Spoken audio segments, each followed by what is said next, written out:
Bonjour et bienvenue dans cette vidéo de résumé pour le chapitre « Les choix de société dans le Québec contemporain ». Là, on est encore dans les années 1980 à aujourd'hui. Cette vidéo-ci va se concentrer sur les droits des Autochtones. Plus précisément, on va aborder les sujets de la loi constitutionnelle, de la crise d'Oka, de la Commission royale sur les peuples autochtones. On va aussi aborder la création du Nunavut, un nouveau territoire. On va survoler un peu la paix des braves et on va aussi aborder le sujet de la Commission de vérité et de réconciliation du Canada. Dans les années 1980, les peuples autochtones revendiquent de plus en plus la reconnaissance de leurs droits, en fait, que ce soit la reconnaissance de leurs droits, la reconnaissance aussi de leur autonomie. Entre autres, ils veulent avoir plus d'autonomie dans la gestion de leur territoire et veulent aussi plus d'autonomie pour tout ce qui a trait à la santé, à l'éducation, puis à la justice. En 1982, il se passe quelque chose d'assez majeur. Mais qu'est-ce qui se passe en 1982? Est-ce que les territoires autochtones deviennent des États souverains? Est-ce que la Constitution canadienne est rapatriée? Ou encore, est-ce que le gouvernement fédéral transmet tous ses pouvoirs aux provinces? Bien, en 1982, la Constitution canadienne est rapatriée. Pourquoi est-ce qu'on en parle dans une vidéo qui traite des droits des Autochtones? En fait, c'est que le rapatriement de la Constitution canadienne a des impacts sur plein de choses, mais entre autres sur la reconnaissance de certains droits et d'une certaine autonomie pour les peuples autochtones. Il y a l'ajout de l'article 35, plus précisément, donc l'ajout de l'article 35 dans la Constitution canadienne. Et cet article-là, qu'est-ce qu'il dit en gros? C'est qu'il reconnaît les droits ancestraux des peuples autochtones et il reconnaît aussi les droits issus des traités. Parce qu'à travers le temps, il y a des traités qui ont été signés avec des peuples autochtones. Donc l'article 35, en 1982, lui vient reconnaître les droits qui ont été acquis par ces traités-là. Donc un autre élément assez important. Mais c'est quoi un droit ancestral? Bien, les droits ancestraux, ça représente les droits de pêche, de chasse et de piégeage accordés à un ou plusieurs groupes autochtones selon leurs coutumes ancestrales. Donc, c'est quelque chose, un thème qui est assez récurrent. Et là, avec l'article 35, là, il y a une reconnaissance là, qui vient. La loi aussi, à partir de 1982, là, la loi reconnaît aussi trois groupes autochtones. En fait, il y a les Premières Nations, il y a les Inuits et il y a aussi les Métis. Donc, trois groupes distincts sont vraiment reconnus par cet article-là.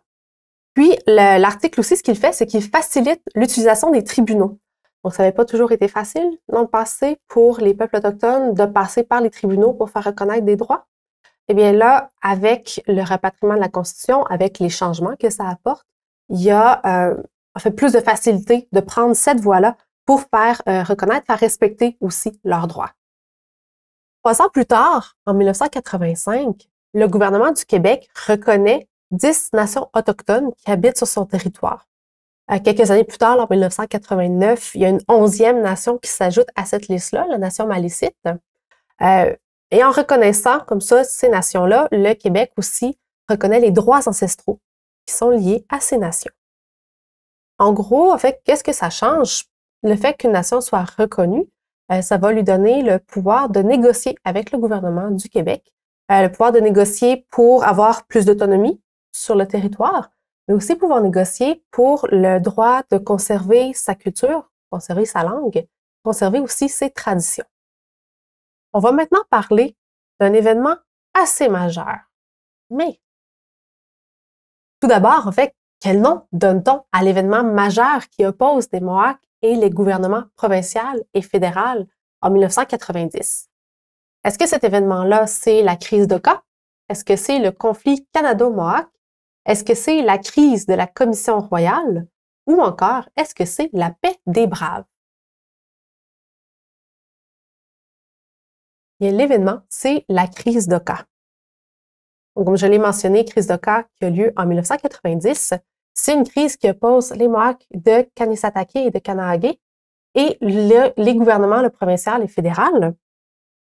Là, je vais vraiment résumer là, tout ce qui s'est passé parce qu'il y a eu beaucoup de choses. On va comprimer ça, on va résumer le tout. Tout ça a commencé lorsqu'il y a eu un projet d'agrandissement d'un terrain de golf. Le problème, c'est que en agrandissant, le terrain de golf allait empiéter sur une partie d'un territoire ancestral qui était revendiqué par les Mohawks de Kanesatake. Donc, il y a eu des discussions, il y a eu des démarches, mais ça n'aboutissait à rien. Alors, il y a un groupe de Mohawks, qu'on appelle les Warriors, qui ont été faire un barrage sur la route qui relie Kanesatake et la municipalité d'Oka. Donc, ça, bon, il y a un barrage, c'est en cours. L'événement, en fait, les tensions ont beaucoup augmenté quand la Sûreté du Québec est intervenue. Et dans l'intervention, il y a un agent de la Sûreté du Québec qui a été tué. Donc là, on comprend que vraiment, ça a vraiment fait exploser les tensions. En guise de solidarité, il y a des Mohawks d'une autre communauté, de la communauté de Kahnawake, qui, elle, a été bloquée le pont Mercier. Pont Mercier qui, en fait, était sur la voie entre la communauté de Kahnawake et Montréal, la ville de Montréal. Là, à ce moment-là, le gouvernement du Québec a demandé de l'aide de l'armée canadienne. Donc, l'armée canadienne qui est venue comme ça, qui est venue agir dans la situation. En fait, toute la situation, on voit vraiment là, qu'il y avait énormément de tensions entre les personnes autochtones et les personnes non autochtones. Tout ça s'est soldé, en fait, c'est terminé avec l'arrestation des membres des Warriors. Et en constatant toutes les tensions qu'il y avait, en fait, il y a une promesse d'entamer des négociations qui avaient pour sujet là, la reconnaissance des droits ancestraux de la communauté Mohawk. Et l'ensemble, le pourquoi, en fait, on en parle maintenant, c'est un événement majeur et aussi c'est un événement qui a mené à la mise en place de la Commission royale sur les peuples autochtones. Alors là, bon, on a parlé de la crise d'Oka qui a duré plusieurs mois et qui a mené à la formation de la Commission royale sur les peuples autochtones. Cette commission-là, elle est mise sur pied en 1991. Elle est formée de 7 membres, donc 4 membres autochtones et 3 membres non autochtones. Les buts de cette commission-là, en fait, il y en avait 2 principaux, et comme tu vois, ça couvre assez large. En fait, les buts de la commission, c'est d'analyser les relations entre les Autochtones, le gouvernement fédéral et la société canadienne. L'autre but, c'est de proposer des solutions pour une meilleure relation entre les Autochtones et les non-Autochtones. Les travaux durent quelques années et ensuite, c'est en 1996 que la commission remet son rapport, en fait, remet ses conclusions et remet aussi ses 400 recommandations qui ont été faites là, à la suite des travaux. Parce que la commission, une des choses qu'elle met en lumière, en fait, une de ses conclusions, c'est qu'il y a des conditions de vie très difficiles dans plusieurs communautés autochtones là, à travers le pays. Donc, on recommande, entre autres choses, on recommande d'investir dans l'accès aux soins de santé, puis d'investir également dans l'accès à la formation professionnelle.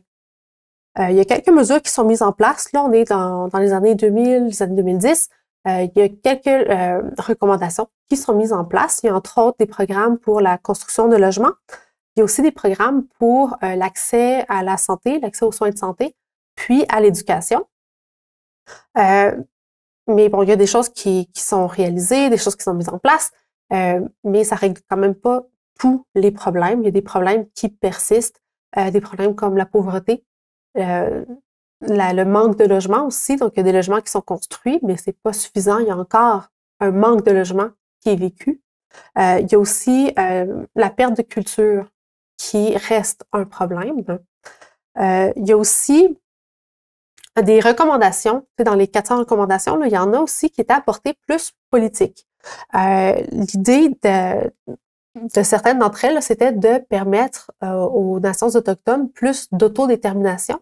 Donc, de faire en sorte que elles aient plus de pouvoir pour prendre leurs propres décisions politiques. Mais ces recommandations-là, toutefois, le problème, en fait, c'est qu'elles demanderaient des changements à la Constitution canadienne. Et bien, ça se fait pas en claquant des doigts, changer la Constitution. Donc, dans ces recommandations-là, il y en a très peu qui sont mises en place, entre autres, là, à cause de différentes difficultés, comme changer une Constitution. Continuons avec un autre sujet, mais avant d'aller plus loin, j'aurais une question pour toi. Selon toi, si je dis que le territoire du Canada ne connaît aucun changement durant le 20e siècle, est-ce que c'est vrai ou c'est faux? Eh bien, c'est faux de dire que le territoire du Canada ne connaît aucun changement parce que en 1999, il y a un nouveau territoire qui est ajouté. Donc, en 1999, les frontières intérieures du Canada changent. Et en fait, il faut souligner que c'est la première fois qu'il y a un changement comme ça, un changement de frontières, un changement de territoire qui est fait à la suite de demandes de peuples autochtones, de nations autochtones. La création du Nunavut fait en sorte que il y a un nouveau parlement, le parlement où siègent en fait majoritairement des Inuits.